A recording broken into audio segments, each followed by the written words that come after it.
Right now, on to the point. We go one-on-one with the attorney for the man accused of shooting into the ABC10 building. I don't know what was going on the day of the shooting, and I obviously don't know if he's the shooter. Plus, the race for California's next governor is heating up, but quietly, why Proposition 50 is dominating the conversation. Americans are feeling the sting of high prices and new tariffs. Tonight, how it could hit your wallet. And on the back roads, a ride on the rails, miniature style. It's the largest 7.5 gauge railroad in the world. But first, breaking news, the search is on for a suspect who robbed a Taco Bell on Sunrise Boulevard in Fair Oaks. According to the Sacramento County Sheriff's Office, after a brief chase, the male suspect crashed into a house on Rio Tinto Avenue in the Arden Arcade area and is believed to be barricaded. We know that nearby homes have been evacuated as a precaution. The suspect is believed to be armed, and this is a very fluid situation, so make sure that you stay with us for updates. As always, good evening, and thank you so much for joining us on To The Point. I'm Alex Bell. The man accused of firing 3 gunshots into the ABC10 building a week ago just today is a, quote, strong believer in the First Amendment and a free and unfettered press. That's what his attorney told us today in a one-on-one interview. ABC10's Becca Habegger asked about the suspect's state of mind and what he thinks about how the shooting impacted people in this building. What do you or your client have to say to ABC10 employees who are traumatized by having their workplace shot up? That's the final question I asked defense attorney Mark Reichel today in our one-on-one interview. Here's what he had to say. Well, I can't comment on who the person is that committed this to ABC10, but obviously,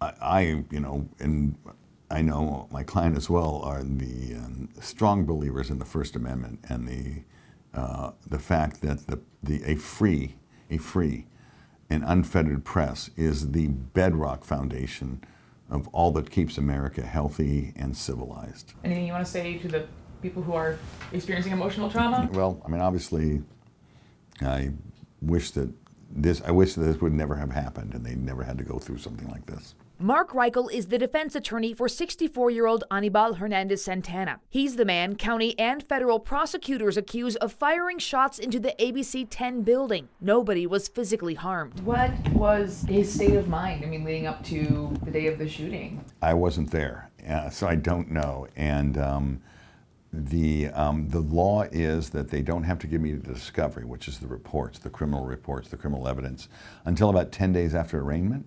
So in federal court and in state court, he hasn't technically even been arraigned yet. We just dealt with bail. So on this notepad, I have as much discovery as they've given me. So I don't know what was going on the day of the shooting, and I obviously don't know if he's the shooter. Charges from the Sacramento County District Attorney's Office include assault with a deadly weapon, shooting into an occupied building, and negligent discharge of a firearm.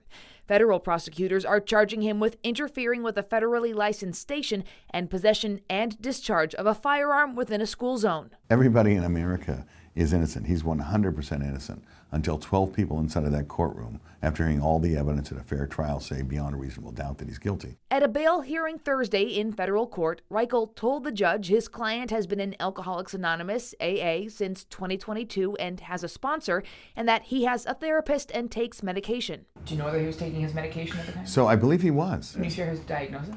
No, but I can guarantee you everybody can. It's the real common one that you hear, common ones that you hear that are of the lowest level, I think, for mental health treatment with medication. So not schizophrenia? Correct. Okay. Absolutely not schizophrenia. Okay.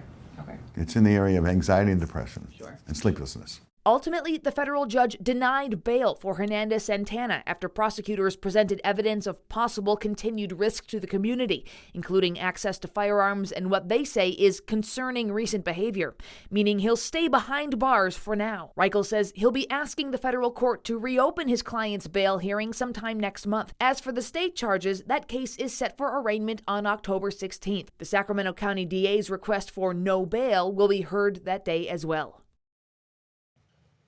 All right, Becca. Now, we know earlier this week, CBS 13, they did get an interview with him, but he's denied multiple requests from ABC 10. What did his attorney have to say about that? Yeah, well, Mark Reichel says that TV interview came as a surprise to him, that jailhouse interview with CBS 13, that he always advises his clients who are pre-trial to not speak with the media while they're in custody, but it's ultimately up to the defendant. But now that he has spoken with CBS 13, do you think that, well, I guess, did Mark say if he'd be willing to speak with us or not? Yeah, I certainly asked, and Mark told me, quote, maybe next week, honestly, so we will be following up on that.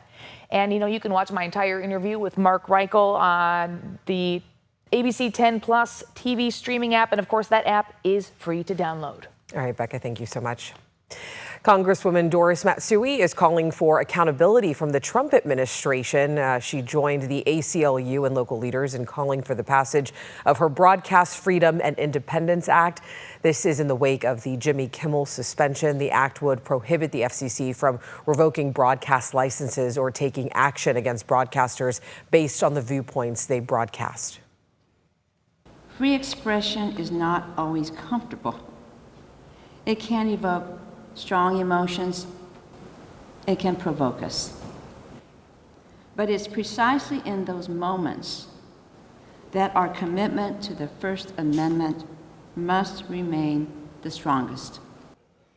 Matsui also called for both an inspector general investigation and oversight hearing against what she calls FCC Chairman Brendan Carr's censorship campaign. And Jimmy Kimmel's late night talk show is back on Sinclair and Nexstar stations. This ends a days-long TV blackout in dozens of U.S. cities after Kimmel made remarks about Charlie Kirk's killing. Sinclair emphasized their responsibility to serve community interest while honoring national networks' obligations. ABC10 is an ABC affiliate, but is owned by Tegna. Californians are gearing up for a special election on redistricting coming up November 4th, but another critical race is unfolding quietly, the race for California governor. There are just 250 days left until voters pick up the top two candidates, but with attention split, it's a battle for contenders to get support. Reporter Monica Madden sat down with a candidate who's currently leading the pack.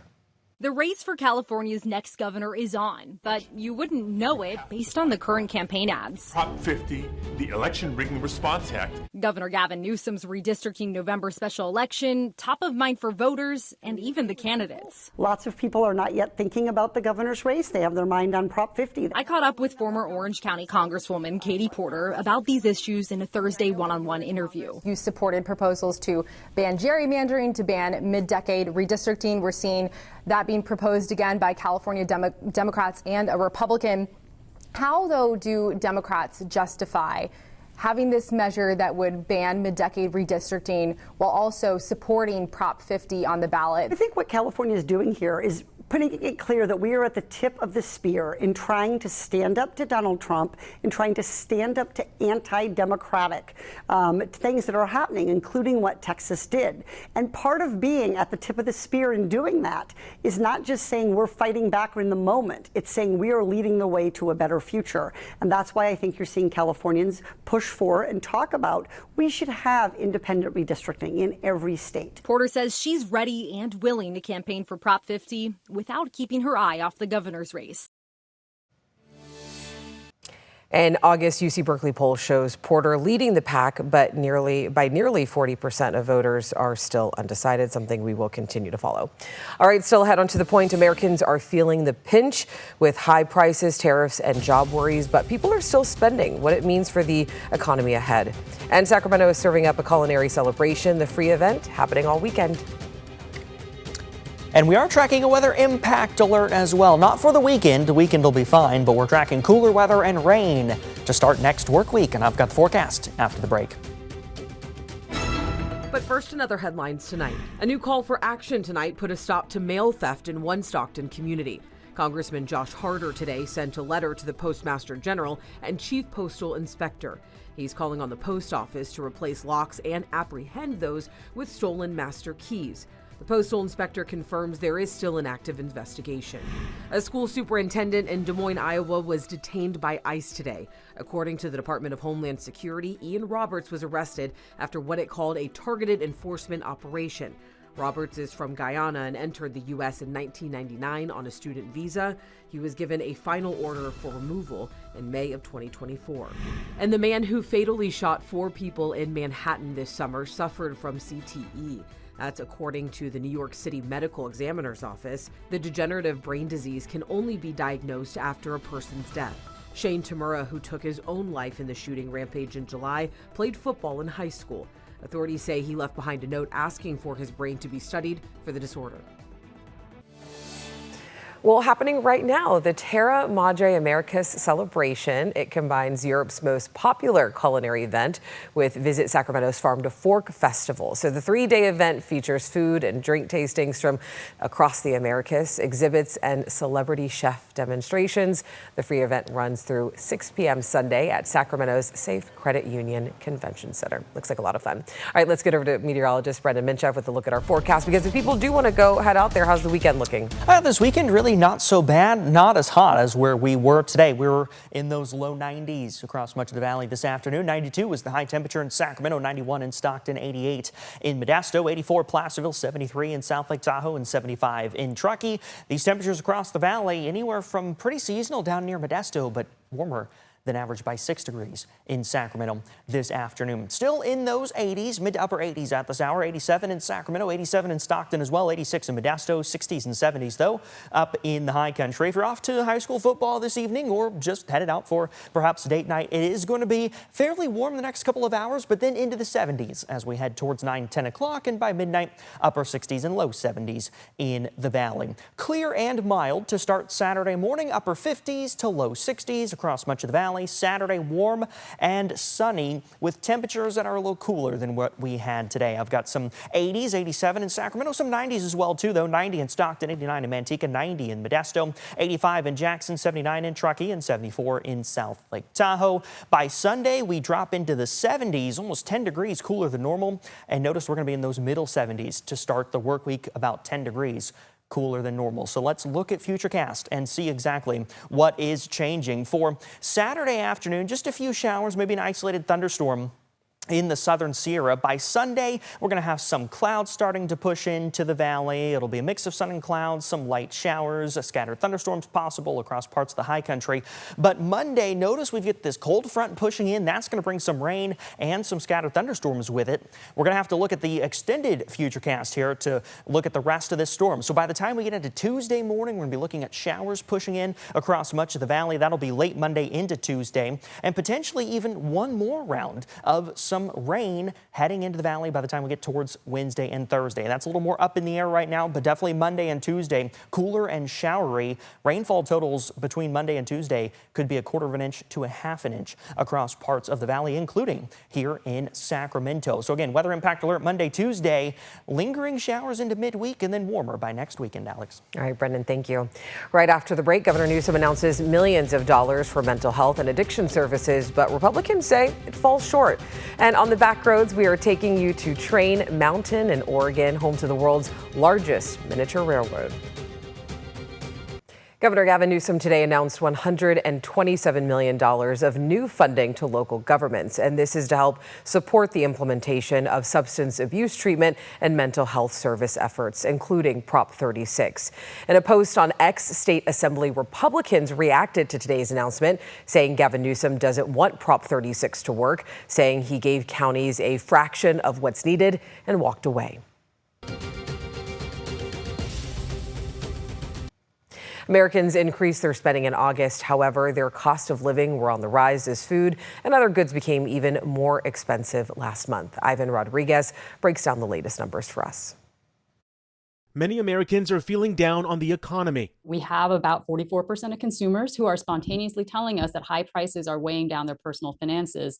And that's been something that has not really eased up. Fears of higher inflation and risk of a weaker labor market are making many anxious, according to a new University of Michigan consumer sentiment survey. Despite the negative outlook, people are still spending. New data from the Commerce Department shows consumer spending rose 0.6% in August and 0.4% when adjusting for inflation. The big reason for that is that the vast majority of aggregate consumer spending is being generated by high income and high wealth consumers. But the survey's director, Joanne Shu, says lower income consumers are beginning to pull back, and the impact of President Trump's aggressive trade policies is a wide concern. Tariffs are very, very high on people's minds, specifically because of the believed impact of those tariffs on the prices that consumers will eventually pay. And it's likely prices could continue to climb. Trump announcing new tariffs Thursday on certain kinds of furniture, a 25% tariff on trucks, and a 100% tariff on some imported brand name or patented pharmaceutical drugs.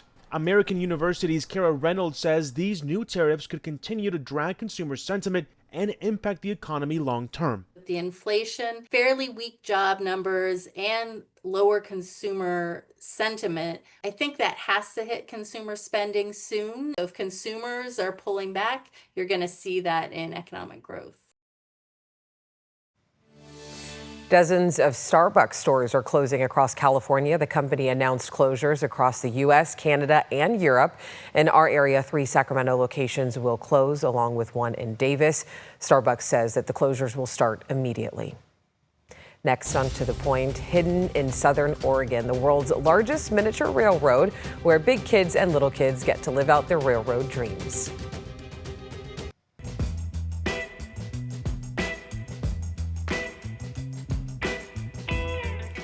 You never know what you'll see on the back roads, and tonight John Bartel takes us over the California border to the world's longest rideable miniature railroad located in Oregon.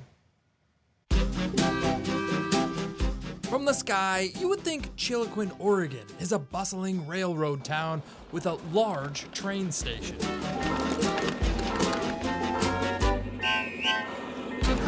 But from the ground, the size of the railroad station is a bit deceiving. It's the largest 7.5 gauge railroad in the world. This is Train Mountain, a miniature railroad park where everything is 1/8 scale of real locomotives. We have 31 miles of track, 2,200 acres. Tim Willard is a volunteer at Train Mountain, and he is what you call a foamer. A foamer is a guy that is totally into trains, and once he sees one, starts drooling. So, yeah, there's a bunch of us. Foaming at the mouth. Foaming at the mouth, yep. Well, if there's one place that would attract foamers, it's Train Mountain. This place is huge. The 30-plus miles of track weave through a dense forest and is pretty much hidden from view despite being so close to Highway 97 and Klamath Falls, Oregon. You could get lost on these tracks out here? Absolutely. I am a firm believer because I've done it. No miniature railroad would be complete without tiny towns to explore. As the train rolls along the tracks, you pass through the charming little model communities, like the quaint little community of Lilyville. What kind of town is Lilyville? Is this, it looks like it's a mining town? Yeah, it's kind of a mining town, a farm town. Not only is everything 1/8 scale in size, but the attention to detail is quite impressive. The artists even furnished the inside of many of the miniature homes and businesses. This is a eye doctor and a dentist and general medicine. Attention to detail is something that the late founder Quentin Breen wanted for Train Mountain. The former lawyer fell in love with a smaller miniature train park that was here in the 1970s. Quentin began buying up property with the dream of building an even bigger railroad.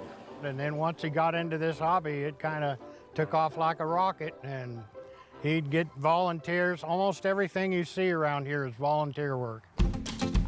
Today, miniature train enthusiasts from all over the nation spend their days working in the garage, tinkering on the tracks, and giving tourists rides all over the property. Kids are involved, and young people are involved. Older guys like myself are involved. Big kids. Big kids, that's all it is. You're a big kid. From Train Mountain in Chiloquin, I'm John Bartel. Hope to see you on the back roads. As always, thank you so much for watching and for always inviting us into your home. If you have something that you think we should be looking into, you can always email us at tothepoint@abc10.com. And don't forget, you can download our free ABC10 Plus TV streaming app to catch up on everything you missed this weekend.